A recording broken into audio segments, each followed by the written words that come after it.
আসসালামু আলাইকুম রহমতুল্লাহ। প্রিয় শিক্ষার্থীবৃন্দ, আশা করি সকলেই ভালো আছেন।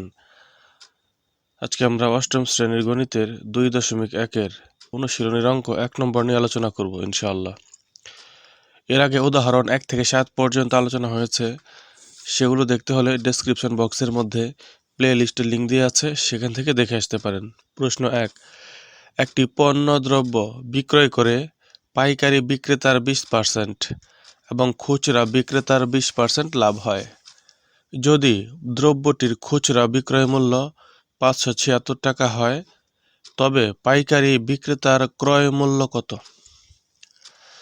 সমাধান: মনে করি ক্রয় মূল্য 100 টাকা হলে, ক্রয় মূল্য আমরা জানি না, এই জন্য মনে করে নিয়েছি। মনে করি ক্রয় মূল্য 100 টাকা হলে, ক্রয় মূল্য 100 টাকা।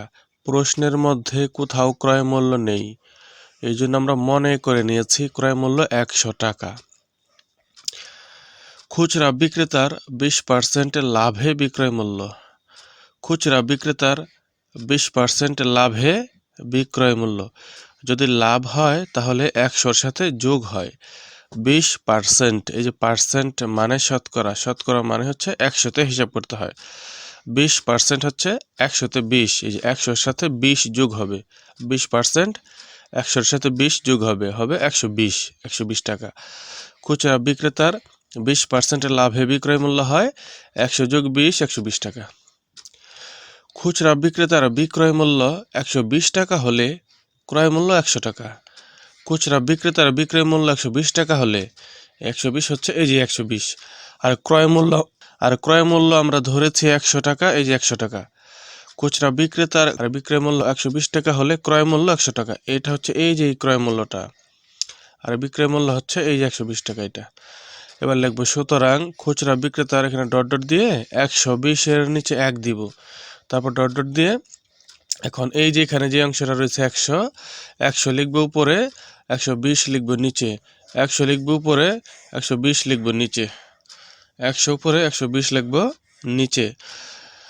এবার 3 নম্বর লাইনে সুতরাং দিয়ে ডট ডট দিয়ে এবার এই যে এখানে নিচে লিখবো 576। এটা কোথায় পেলাম? এটা প্রশ্নে দেওয়া আছে, 576 প্রশ্নে দেওয়া আছে। তো 576 লিখে ডট ডট দিয়ে এবারে 576-কে উপরে গুণ দিয়ে দেবো, উপরে।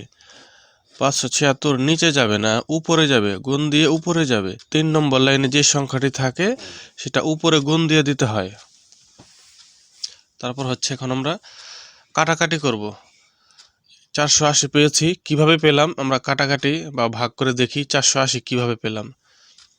আমরা প্রথমে কাটাকাটি করব বা ভাগ করব হচ্ছে 100 আর 120। কোন সংখ্যা দিয়ে দুটিকে ভাগ যায়? সেটা হচ্ছে 20 দিয়ে।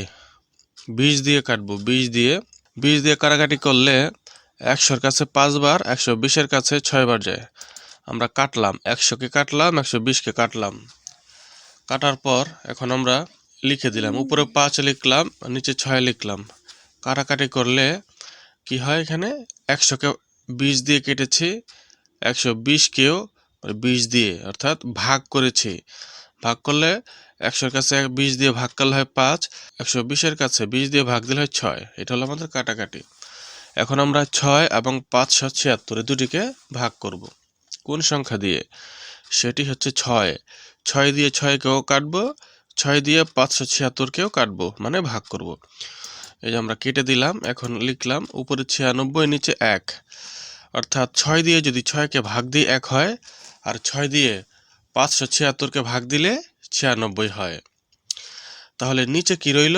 নিচে রইল 1, নিচের 1 লেখা লাগে না, উপরে রইল 5 গুণ 96, এই দুটিকে গুণ দিতে হবে, গুণ দিলে হয় 480 টাকা। এখন আমরা পরের পেজে যাব। আমরা এখানে পেলাম 480 টাকা হচ্ছে ক্রয় মূল্য। খুচরা বিক্রেতার ক্রয় মূল্য পেলাম 480 টাকা। এই যে খুচরা বিক্রেতার ক্রয় মূল্য বরাবর এটা আছে, তো এই ক্রয় মূল্য বরাবর এখানে, তাহলে 480 হচ্ছে খুচরা বিক্রেতার ক্রয় মূল্য। পরের পেজে আসলাম। সুতরাং খুচরা বিক্রেতার ক্রয় মূল্য সমান হবে পাইকারি বিক্রেতার বিক্রয় মূল্য সমান 480 টাকা। খুচরা বিক্রেতার ক্রয় মূল্য পেলাম 480 টাকা, তার মানে হচ্ছে পাইকারি বিক্রেতা যে ভাবে বিক্রি করেছে যে টাকায় খুচরা বিক্রেতা সেই দামেই কিনেছে। খুচরা বিক্রেতা হচ্ছে খুচরা বিক্রেতা পাইকারি বিক্রেতা তার কাছ থেকে মাল কিনে বিক্রি করে। ঠিক আছে, খুচরা বিক্রেতা যার কাছ থেকে মাল কিনে সে হচ্ছে পাইকারি বিক্রেতা। তো খুচরা বিক্রেতার ক্রয় মূল্য আর পাইকারি বিক্রেতার বিক্রয় মূল্য সমান 480 টাকা। অর্থাৎ পাইকারি বিক্রেতা যে দামে বিক্রি করে খুচরা বিক্রেতা সেই দামই তো ক্রয় করে। তাহলে এই দামটা হচ্ছে 480 হচ্ছে খুচরা বিক্রেতার ক্রয় মূল্য আর পাইকারি বিক্রেতার বিক্রয় মূল্য। আবার পাইকারি বিক্রেতার 20% লাভে বিক্রয় মূল্য। এই যে প্রশ্নে ছিল পাইকারি বিক্রেতার 20%, পাইকারি বিক্রেতার 20%, এখানে পাইকারি বিক্রেতার 20% লাভে বিক্রয় মূল্য 100 যোগ 20 120 টাকা। আগের বার করেছি প্রথম পেজে খুচরা বিক্রেতা সম্পর্কে, এখন হচ্ছে আমরা পাইকারি বিক্রেতারটা আলোচনা করছি। পাইকারি বিক্রেতার 20% লাভে বিক্রয় মূল্য 100 যোগ 20 120 টাকা। তাহলে পাইকারি বিক্রেতার বিক্রয় মূল্য 120 টাকা হলে ক্রয় মূল্য 100 টাকা।